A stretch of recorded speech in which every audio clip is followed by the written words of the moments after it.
What does he think of that one? I think we're one sub. We're one sub off.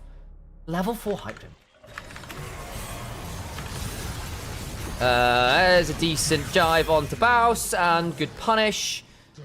Yeah, that's not all.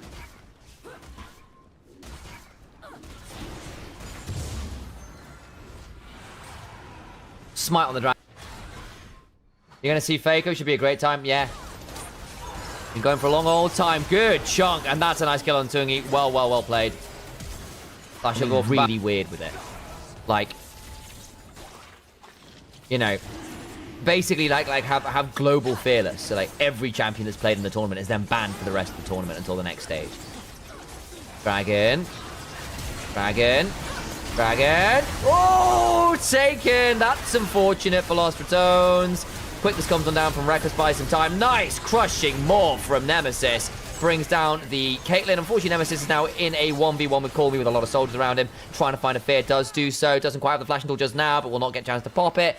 Batu looking to get a tether with the focused resolve. All the while, Baus isn't even here. That was a 4 versus 5, and they will get first turret. Challenge, even if you've got good go forwards and pick tools. I'd love Fearless 2.0 with every ban being Bantu for game 5, 80 champs are gone. Yeah, it can be pretty fun. It can be pretty fun. We did see one VCS tournament where literally was banned for the rest of the tournament. So people were like forced to play like Fizz in the finals. It was ridiculous. Damage forwards. In comes the cease and desist. Mahile now here. Should be able to go back a little bit, but actually they blew up too. Nice work there from Nemesis with the trade. The Herald still charged on in. Don't have the volley bear here. Is now on to the tier 2. Misa got a little bit. And there's the Black Cleavers. It's going to be pretty scary. On to Dragon. Slight lead to Lost Ratones here, actually, which is great news for them. A lot of it is from Nemesis, who's having a good game on way. Got the Bloodletter's Curse already. Aatrox actually going to look for that top tier 1.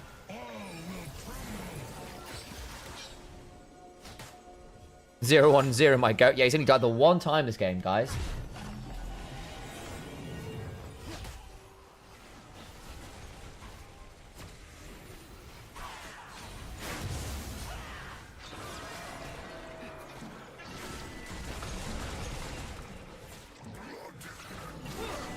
There goes the turret.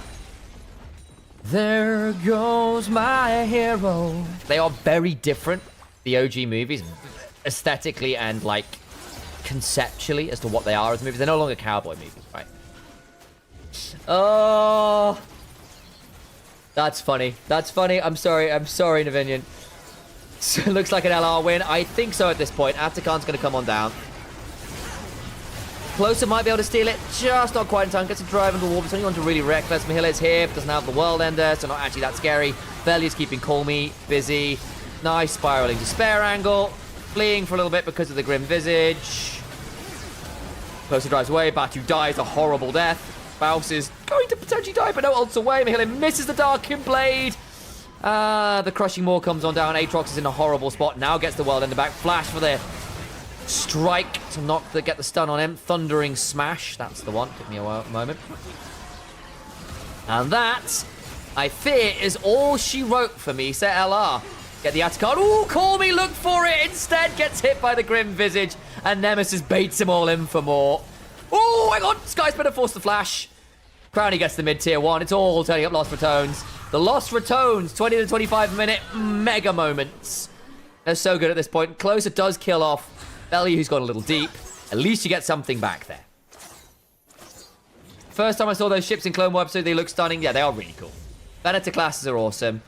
The Superstar Destroyer, the Executor, which is Vader's flagship, is also giga cool. Always fun. But yeah, there you go. That's probably my Star Wars rating in terms of movies. But yeah, and I'll probably do, yeah, 6-4-2 solo, which I did enjoy. Ooh, Baus gets the decent kill there onto Batu. Dark Seal start for Baus, yeah. He's also got Spirit Visage at this point as well into the Azir, which means he's not doing that much damage, and the healing is really, really valuable. The one that Cat Evolved dubbed out from. And Estral, Summit's new team in NLA. Never Morgana is disgustingly good, very true. value. Because ERL teams rotate slower, reset less cleanly, decide their lane assignments more poorly. The time in which Lost Ratones save by just being better about where you should be on the map matters. That's a decent jump on a Reckless, but it's over. It's over, it's over, it's over. Even plays a world champion. Exactly, Marcus. I said world champion like that because, again, it's a technicality, like promiscuous is a technicality. These teams need to hear the tragedy of Darth play just the wise. Well, it's not a story the LEC would tell you. There you go. Imagine having a luxury of the enemy team having to ban Sion. Yeah, I mean, that's true. Nice. Spouse dies the turret, but the damage is well and truly done. They're kind of trapped in here, but they got a wave coming through mid, so that should be fine. Osprey damage good. Your Molecule is renowned analysis. Yeah, Molecule's phenomenal. Odo's great. Kadral obviously knows the game exceptionally well. So effectively what you've got then is this very good combination of players who know the game really well, with a coaching staff who knows the game really well, who've put in a lot of time. And these are all people who have been very, very, very successful, or have got the talent to be very successful. That's a good pairing to begin with. So you come around to mid-game, it's very strong. And then you add in the fact that you've actually got a lot of decisions and how quickly it takes you to do. Because LR just do them faster than everyone else. And as a result, they read what the enemy team's going to be doing, and they often have answers back into it. And then you can use your mechanical prowess.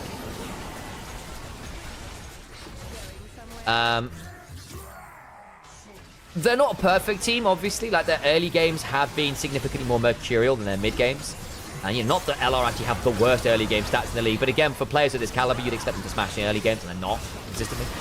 Again, this early game was semi-close for bits of it. Nice kills, that's over. And then the end result, right, is they know how to win games. They know what they need to do to win the game. They're very good at tracking both their own win conditions and the enemy win/loss conditions. Like, how would this team lose? Well, if we do this, okay, well, that's how we'll do it.